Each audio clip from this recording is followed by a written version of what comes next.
Let's clear something up, first of all. Let's dial the clock back to Thursday. Play this exchange between you and Chris Cuomo on CNN, in which you appear to at first say you didn't ask Ukraine to investigate Joe Biden and or his son, and then you seem to change your mind. Right. Listen here. Did you ask the Ukraine to investigate Joe Biden?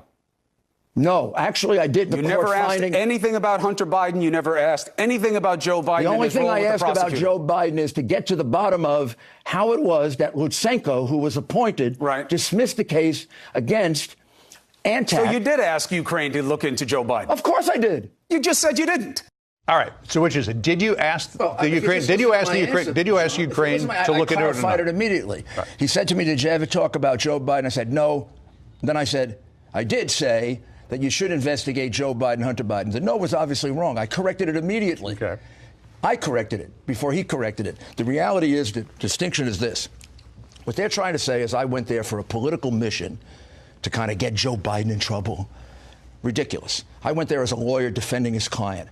I've known about this for 5 months. I've been trying to get people to cover this for 5 months, so I knew it would be very, very hard to get this out. And when I'm talking about this, it's Ukrainian collusion, which was large, significant, and proven, with Hillary Clinton, with the Democratic National Committee, a woman named Shalupa, with the ambassador, with an FBI agent who's now been hired by George Soros, who was funding a lot of it. Republican talking points now are basically just a Mad Libs of blaming random conspiracy theories on Hillary Clinton, George Soros, and Joe Biden. Right off the bat, Giuliani claims that the very notion of him going to Ukraine on a political mission to get Joe Biden in trouble is just utterly absurd.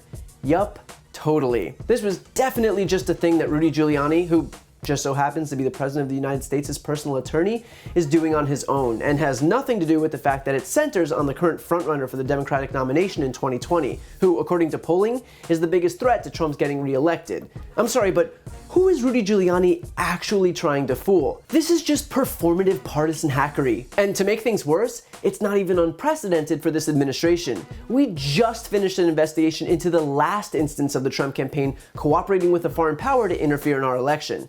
And I know that the White House has been engaged in a non-stop gaslighting campaign to convince us that Trump was totally and completely exonerated, but we know that Don Jr., Kushner, and Manafort met with the Kremlin-linked lawyer in Trump Tower after being promised dirt on Hillary Clinton. That is colluding with a foreign power to influence our election. Period. And now the Trump camp is back at it, only with a different cast of characters. Because season 2 features Joe Biden instead of Hillary Clinton, we find ourselves in Ukraine instead of Russia, and the plot isn't Hillary's emails, it's the dismissal of a prosecutor who was looking into a natural gas company linked to Joe Biden's son. And so now the White House is going all in on its messaging that the media should be focusing on this Hunter Biden story, despite the fact that the reason we're talking about it in the first place was that Trump has yet again embroiled himself in a massive international scandal. Trump just illegally solicited foreign campaign donations from Ukraine, as dirt on a political opponent is a campaign donation, or a thing of value in the eyes of the law. He's likely guilty of conspiring to commit bribery by leveraging military aid on the promise of an investigation into Biden, and he's likely guilty of aiding and abetting bribery, which we've seen from him pushing Giuliani to pressure Ukraine into opening that probe in exchange for aid.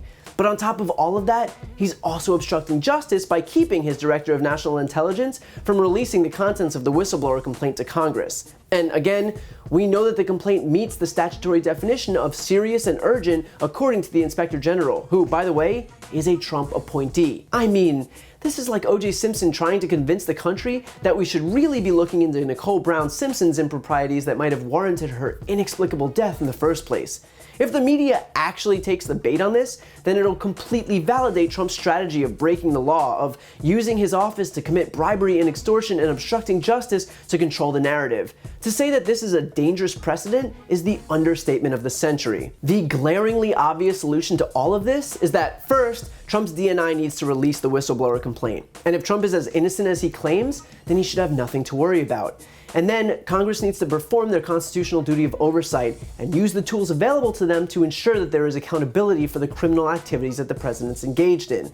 This isn't about making sure public opinion for impeachment is on your side, or taking into account that it's an election year, or looking at polling in the Midwest. This is about whether we're still a country that values the rule of law. Period. And if we are, then we need to take action immediately. Because it shouldn't matter who it is, it shouldn't matter if we've grown numb to the deluge of scandals, it shouldn't matter what other political calculations are being considered. If someone breaks the law, they should be held accountable, even if that person is the President of the United States.